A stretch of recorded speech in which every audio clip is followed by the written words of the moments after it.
السلام عليكم ورحمة الله وبركاته، حياكم الله وبياكم. أسأل الله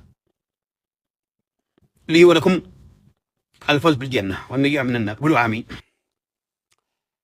شفنا كلنا المكبر اللي حصل والبهرجة اللي ما عمرهم ما عملوها الأيامني، وشتي خلوها في ذهنكم إن المسيرة الحوثية من يوم جو ما يركزوا إلا خبرتهم، وأنا الآن استغربت ليش إنهم ما يعلنوا إغماري وغيره مثل ما اعلنوا بالبقيه، الا انهم يريدوا قداسه ويريدوا يعني بكل وقعها. شفتم كثير لانه الناس ان الرواتب عينه عند السعوديه. اقسم بالله وبحق بن قال لمحمد بن فاندر قل من انزل الله الحق انهم كذابين دجالين اي حين قد يوم صدقوا اخرسوا عقولنا انه بسياسه سياده وصايه، وفي الاخير يصير عند السعودي انشاد عظم الله.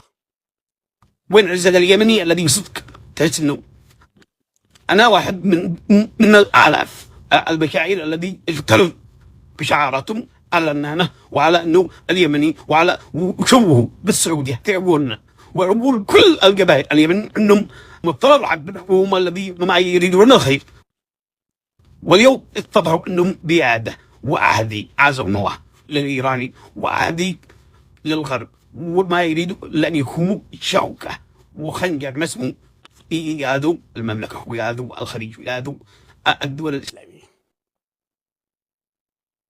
ايش استفادت غزة من حكم البهرجة سنتين من المظاهرات على أساس أنهم يبتلوا كثير، وهذا دليل على النفوس اللي كلها بسبب هم الذي استجلبوا العدوان، هم الذي فعلوا كل الشعارات الدينية واستغلوا عواطف الناس لأجل مصلحتهم.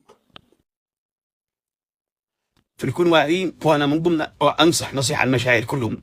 أنا كنت مخدوع من جد إني قلت العدوية، قالوا أنا بتسك، قالوا أنا اجتمعت في الإمارات، قالوا وهكذا كان يبروا لنا نقول لكل من هم ضدهم إنهم مدسوسين وإنهم صاعنة وإنهم مرتزقة.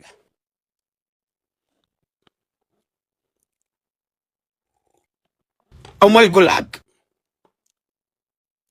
ما يعجبهم العجب ولا يشتوا لا حاجة، يشتوا صوت حقهم على عبد المنفذي المأجور الذي دخلنا جريمة.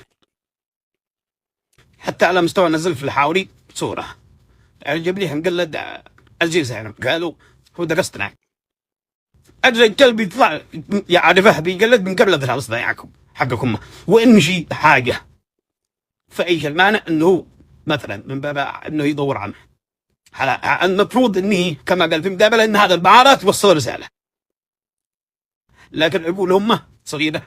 واذا واحد بيشوفه مبدع في حي يقول هيا اتحدى يتكلم عن غزه، تكلم على غزه وانا اشوفه ويقولوا لا هو قال كذا، اتكلم بمقطع يقول هذا شعراوي والله عندهم ارقى ايمان وبعدوا هذا الشيخ بيصح تستهزئ به، وفي نفس اليوم هم الذي قتلوا الشيخ هندوس في ريمه.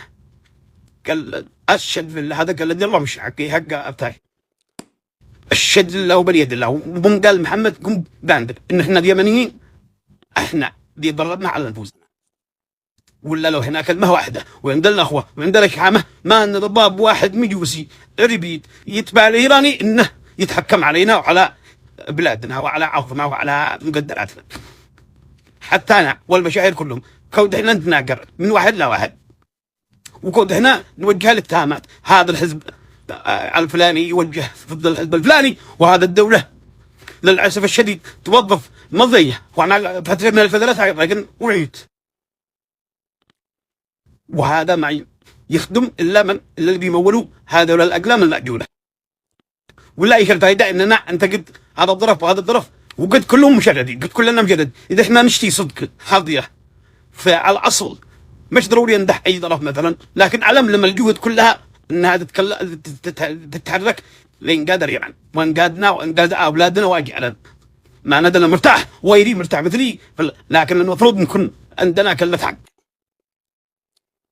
ولو عندنا الهدي إذا جيراننا وش من الدين ما بالك ببلاد الحوابين،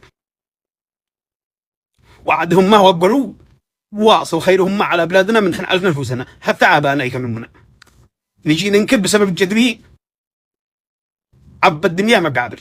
ايش معانا؟ ايش انجازاتك وايش يا مسيره؟ ايش قدمتوا للشعب اليمني؟ نكون صريحين. الا فيما استعبدتوا الناس وبتكلم ضدكم، هجمتم بالدبابات. ما حصل عندنا في قيفه، في ردع، وفي كل المناطق، والان السجون جالسه تأج آلاف. فاشهد لله وباليد الله ما لنا الا خاضيه وصف واحد، وبدون من يسب هذا او ما دام بالذات الناس اللي هم ضد اليهودي. صح انا كرهت عامل اصلا نفع الشعب، نضع بكله واخلي الدنيا معلم. المفروض اننا